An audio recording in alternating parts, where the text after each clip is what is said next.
విద్యారంగానికి సంబంధించినటువంటి సౌకర్యాలు కల్పిస్తామని, వైద్యం అందిస్తామని, పాఠశాలలు కట్టిస్తామని, మంచినీరు అందిస్తామని ఎన్నో మాయమాటలు చెప్పిండు. మెల్లిగా ప్రజలను నమ్మించి డంపింగ్ యార్డ్ ఏర్పాటు చేసి తర్వాత ఈ రాజకీయ నాయకులతో కూడబలుపుకొని ప్రజలను లెక్క చేయకుండా వ్యవహరిస్తున్నాడు. అది కోర్టు తీర్పులను కూడా ధిక్కరిస్తున్నాడు.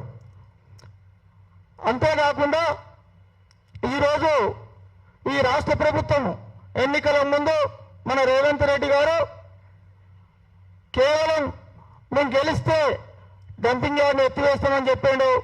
దాన్ని మర్చిపోయిండు. ఇలా డంపింగ్ యార్డ్ అనేది 7 కొండల గుట్టలాగా తలపిస్తున్నది. దాని నుంచి రసాయనాలు విడుదలవుతున్నాయి. ఇప్పుడు వర్షం పడితే ప్రజల పరిస్థితి గందరగోళం. ఆ విషవాయువును పీల్చుకోలేక, ఆ వాసన భరించలేక వచ్చే రోగాలతో అక్కడి ప్రజలు అనేక రకాల రుగ్మతలకు లోనై కనిపించని డబ్బులతో చనిపోతున్నారు. అవి సహజ మరణాలు కాదు, రామ్కి యాజమాన్యం దాంతో మిలాఖాతీన ప్రభుత్వాలు చేసిన హత్యలుగా మేము పరిగణిస్తున్నాం. వెంటనే వాటినన్నింటినీ మానుకొని డంపింగ్ యార్డు ఎత్తివేయాలని డంపింగ్ యార్డు వ్యతిరేక పోరాట కమిటీ తరఫున డిమాండ్ చేస్తున్నాం. ఇప్పుడు ప్రజానాట్య మండలి వెంకటాచారి గారు ఒక పాట, చిన్న పాట. అందరికీ నమస్తే. నా పేరు వెంకటాచారి, తెలంగాణ ప్రజానాట్య మండలి.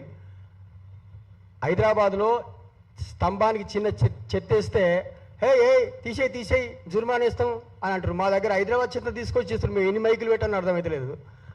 ఈ విధంగా చేస్తూ రామ్కి డంపింగు యాడు మా కొంపలు ముంచుతుంది చూడు, గబ్బు వాసనతోని తబ్బిపోతున్నాము, రోగాల నొప్పులతో రోజు రోజు చస్తున్నాం. రామ్కి డంపింగు యాడు మా కొంపలు ముంచుతుంది చూడు, హైదరాబాదు చెత్తంతా మా నెత్తి మీద పోసి అంతులేని రోగాలకు ఆయుష్ వస్తుంది.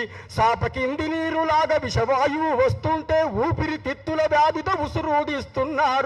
రామ్కి డంపింగు యాడు మా కొంపలు ముంచుతుంది చూడు, ఏలేటి పాలకులు హామీలతో కడుపు నింపి ఎవ్వలొచ్చినా గాని తీసేస్తామన్నారు. ఓటు వెయ్యంగానే అవతలబడుతున్నారు. గోల్కొండ కోటను మించిపాయే చెత్తగుట్ట రామ్కి డంపింగు యాడు మా కొంపలు ముంచుతుంది చూడు. వద్దు వద్దు మాకొద్దు ఈ డంపింగు యాడు, వెంటనే తీసేయాలే కొంపలు ముంచేయాడు. కదిలి వస్తున్నారు డంపింగ్ యాడు బాధితులు, వెంటనే తీసేయాలే పాలించే పాలకులు. రామ్కి డంపింగు యాడు మా కొంపలు ముంచుతుంది చూడు, మా కొంపలు ముంచేసింది చూడు. Thank you very much. CPM Medchal జిల్లా జి శ్రీనివాసులు గారు మాట్లాడాల్సింది కోరుతాను.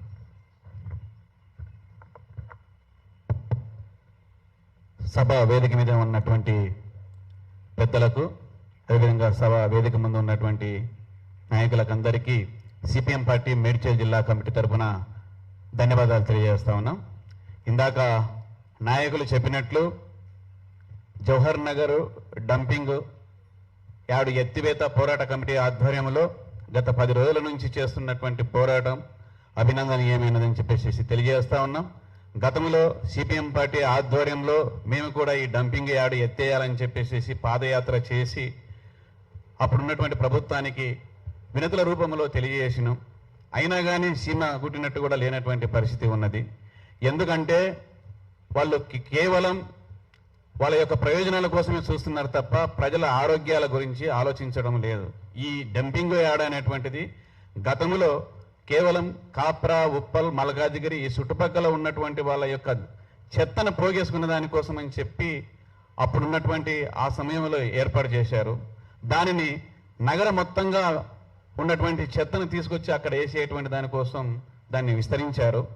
దానివల్ల మొత్తం నగరంలో ఉన్నటువంటి 1,50,00,000 మంది ఉన్నటువంటి జనాభాకు సంబంధించినటువంటి ఆ జనాభా చేసినటువంటి ఆ చెత్తనంతా తీసుకొచ్చి ఇక్కడ వేయటం వల్ల విపరీతమైనటువంటి కాలుష్యం ఏర్పడేసి రకరకాలైనటువంటి వ్యాధులు వస్తున్నటువంటి పరిస్థితి. ఇందాక నాయకులు చెప్పినట్లు గతంలో ఉన్నటువంటి వామపక్షాల పార్టీల నాయకులు కూడా అనేక రకాలైనటువంటి పోరాటాలు చేశారు.